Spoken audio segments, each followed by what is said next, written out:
question to you. Mr. White, what would be the first meal that you would feed me? Salad. A salad. Nothing says real brotherhood like getting grilled this hard. You haven't said a phobia. Yeah, what don't you like besides treadmills? Do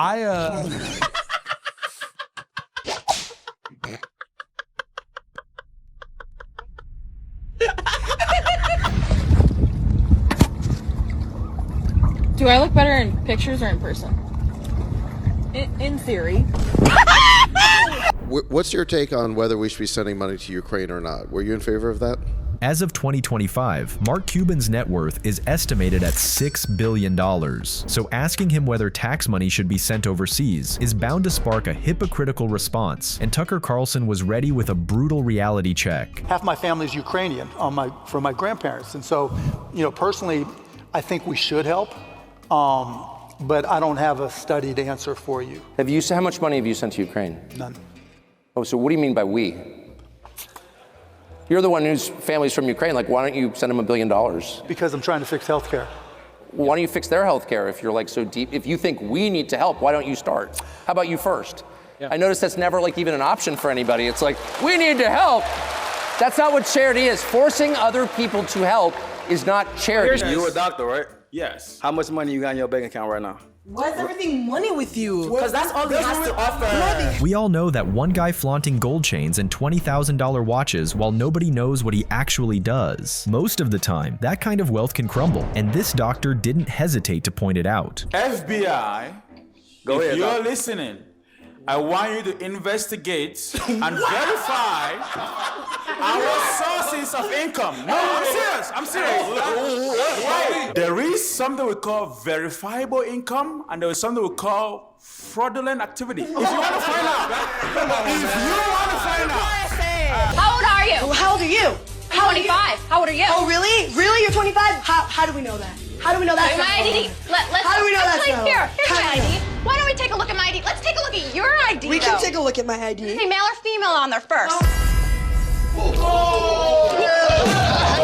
One innocent thing about kids is that they'll roast you without even realizing it. You don't come in here with that quiff and tell me what to do. Listen. All right? I've had enough. I've smooched up to you. You've been raised by pigeons. If I was you, I'll humble yourself. Just listen a minute. Just listen. Your hairline looks like it's smiling. So you just get back to your house. Smiling.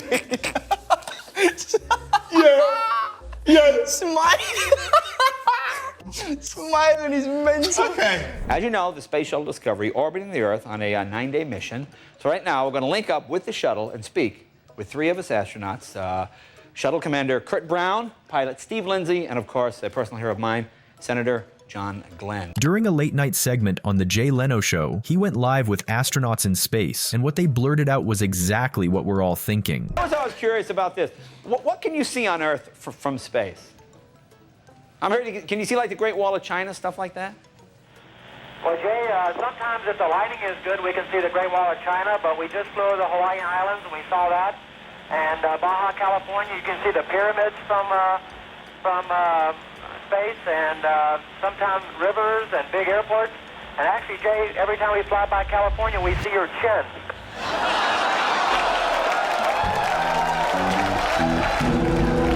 Hey, this is for the whale on the end. You said you have 5 kids, but have any of them popped out yet? Why don't you go back and play with your computer some more? Looks like you're good at math. I'm good at math? Looks like it. Yeah, well, I know that you look like you weigh about 250 pounds. I can count that. You know OnlyFans models are in trouble when a 14-year-old shuts them down with one simple comeback question. I didn't know that I was going to be talking to a bunch of illiterate people who don't know how to read. But, You're literally 15. What do you know? Oh, you know how to read? Yes, I do know how to read. Name 10 books. Are you serious? Yes, 100%. Name 10 books. Well, I read Game of Thrones. I'm obsessed with, like, the Twilight series. Called? Game of Thrones, the series? What's the book called? It's not called Game of Thrones. Wait, what book did you just say before that? She's just trying to come up with a bunch of nonsense and she can't name any actual books. Bro, shut up, kid. Taking my spot. I'm gonna do this one with no teeth. Always feels better that way.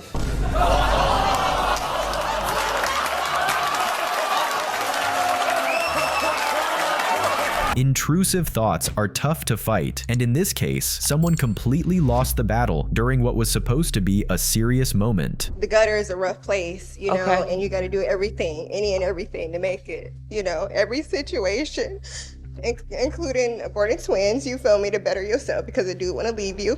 But you just had an abortion? Twins? Twins. Yeah, double homicide. Bitch. No, I'm sorry. Right. Which one have you decided on who you're gonna date after this? I don't know. It might be your mama, though. Even though journalists are trained to debate, going back and forth with a comedian is always a recipe for disaster. Well, I have one question here. Well, ask it, Skip. Why morning after morning do you sit up in your bed watching us talk about nothing? Could it be because you're addicted to watching us talk about nothing? No. Like so many viewers are? No.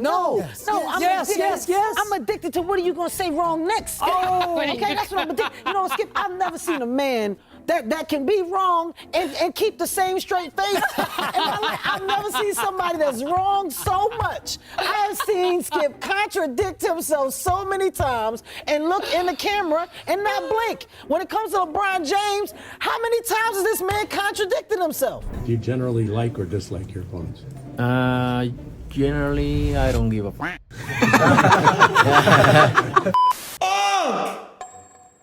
You're muted, Unc. If Charleston White is known for one thing, it's being unapologetically unfiltered. So when Aiden Ross invited him on a call and brought in a special guest, things got interesting fast. This ain't no real person. This is not a real human. This is an artificial intelligent robot, and y'all done blew her jaws and her neck up. She's literally real. Most fighters try hard to come up with funny trash talk, but Nate Diaz does it without even trying and ends up saying the funniest lines ever. God, you're playing touch butt with that dork in the park, the ponytail. And I'm the one who ain't got no training partner? I don't think so. You seem to have it all figured out when you're fighting midgets. You got shit. You don't got, you're playing touch butt with that dork in the park. Touch butt with that dork in the park. You're playing touch butt with that dork in the park. Going back and forth with Chael is never a good idea, and this reporter learned that the hard way. The things that you said about Brazilians, for example, Chael, where you're saying that while you were playing with computers, they were playing with mud. You understand how it is that some of that would be taken as race baiting, do you not? No? Dan, I've got a degree in sociology from the University of Oregon. Apparently you do not, because you're greatly mistaking race with ethnicity with nationality. If you said that I said it about Brazil, which is not a race, it's a nation, then you might want to run the tape back and not air this because you're going to look foolish in the presence of a genius. It's been going viral for a minute, and I want to hear your opinion. Would you take $500,000 or dinner with Jay-Z? Man, give me $500,000. F Jay-Z. Yeah, man. Yeah, nigga, give me $500,000. Man, I don't want to. Who want to take a sit down with Jay-Z over $500,000? Of all the ways to get famous, Bradley Martin chose to rise to fame by asking professional fighters if they could beat him in a street fight. Who wins in a street fight, me or you? Who wins in a street fight, me or you? Even in a street fight. I'd beat the out of you in a street fight. He claims his 260 pounds of pure muscle should seal the victory in his favor, but when Nate Diaz came on, he told him exactly how it is. You think you beat me in a street fight? Huh? You think you beat me in a street fight? You in a street fight? Yeah. You're a podcaster, brother. I love it. So the answer is then yes, yeah? Of course. Like if I had to compare them, I'd say like Rick Ross is dope lyrically, you know? If I had to compare the two, I'd say Rick Ross was more like Biggie, Jeezy was more like Pac, because Pac wasn't the best lyricist, but you felt him. Rick Ross looks more like Biggie. Rick Ross got lyrics though. Well, I guess. When talking rap legends, Charlemagne kept putting Rick Ross on the list, but DMX's perspective dropped Ross straight to the bottom.